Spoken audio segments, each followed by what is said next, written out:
পানি দিয়ে chocolate ganache তৈরি। হ্যালো ভিউয়ার্স, কি অবস্থা সবার? অনেকদিন ধরে অনেক আপুরা আমাকে নক করছে চকলেট গানাশের রেসিপির জন্য।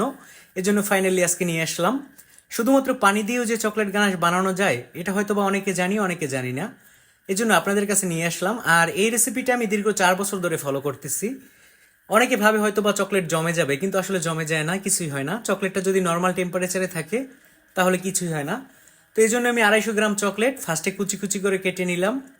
তারপর একটা পাতিলের মধ্যে আমি গরম পানি দিয়ে নিলাম, ফুটন্ত গরম পানি। আর চকলেটের মধ্যেও কিছুটা ফুটন্ত গরম পানি দিচ্ছি। তো পানিটা সামান্য পরিমাণ দিতে হবে, অল্প অল্প করে, যতক্ষণে না কনসিস্টেন্সিটা আসে। তো এই জন্য অনবরত নাড়তে থাকতে হবে যাতে চকলেটটা পুরোপুরি মেল্ট হয়ে যায়। লক্ষ্য রাখবেন পানি যাতে বেশি না হয়, বেশি পানি হলে আবার চকলেট দিতে হবে।